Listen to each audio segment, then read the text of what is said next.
ఈ రాష్ట్రంలో 15 మంది ముఖ్యమంత్రులు చేశారు. 15 మంది చేశారు.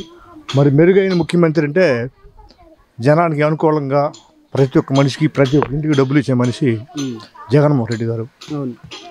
మరి ఇలాంటి మనిషిని ఇవాళ మనం వెనక్కి తోసేయడం కరెక్ట్ కాదు. ప్రతి ఒక్క మనిషికి చెప్పే ఆలోచన మంచి ప్రభుత్వం.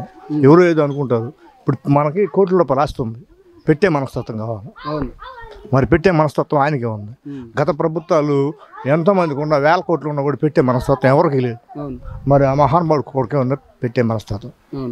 అయితే ఇక్కడ హామీలు ఇరువర్గ పార్టీలు కూడా మేనిఫెస్టో రిలీజ్ చేశారు.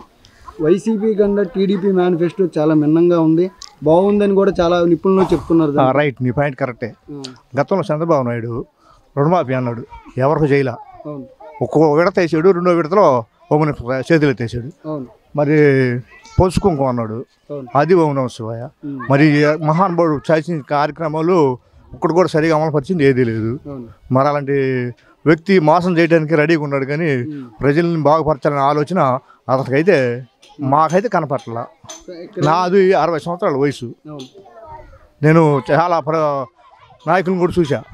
మరి వచ్చినప్పుడు మరాంటి వ్యక్తి జగన్మోహన్ రెడ్డి వ్యక్తి అలా అంటే అలాంటి వాడు కావాలి, కానీ చంద్రబాబు నాయుడు లాంటి మనిషి అంటే నాకైతే ఇష్టం లేదు. ఇక్కడ ఏంటంటే రాష్ట్రం అప్పుల్లోకి వెళ్ళిపోయింది, సంక్షేమ పథకాలన్నీ ఇచ్చి రాష్ట్రం అప్పుల్లోకి వెళ్ళిపోయింది, నిరుద్యోగం ఎక్కువైందని చెప్పి చాలా మంది ఆరోపిస్తున్నారు. ఒక్కసారి చంద్రబాబు నాయుడు చేసిన అప్పులు ఇవాళ జగన్మోహన్ రెడ్డి అప్పులు గత 2014 నుంచి ఒకసారి పోల్చుకుంటే అతనికంటే ఎక్కువ అప్పులు తక్కువలో ఉన్నాడు. ఇవాళ జగన్మోహన్ రెడ్డి తక్కువలే ఉన్నట్టే. ఎందుకంటే తెలియదు కొంతమందికి, తెలియక ఏదో ఆడది మాట్లాడు ఇది మాట్లాడు చెప్పి మాట్లాడతారు తప్ప ఒకసారి ఎత్తుక్కోవాలి కింద నుంచి. అప్పులు చేశారని ఆయన అన్నారు, ఇప్పుడు అప్పులు దానికన్నా మించి ఎక్కువ ఇస్తున్నాడు కదా. ఇప్పుడు ఇప్పుడు అప్పులు చేసినా కూడా 10 మంది పెడుతున్నాడు తప్ప ఆయన ఏమి నింటలా. ఇప్పుడు టీడీపీ ప్రభుత్వం కూటమితో వస్తుంది, దాని గురించి ఇదంతా మోసం తోడు కూడిన పని కదా. అవును, చిన్న పిల్లోడు ఒకడు ఒంటిగా ఉంటే ఆడి మీదకి ఇవన్నీ వెళ్ళడం కరెక్టా? ఒంటి కూడా మీకు వెళ్ళొచ్చా? చాలా తప్పు అది. ప్రజలు ఆలోచించాలా. ఎందుకు కూటమి, ఎందుకు చేయాల్సి వచ్చింది కూటమి, ఎందుకు మీరు కూటమి జగన్మోహన్ ఆయన చంద్రబాబు నాయుడు పరిపాలన బాగా చేశారు అంటున్నారు.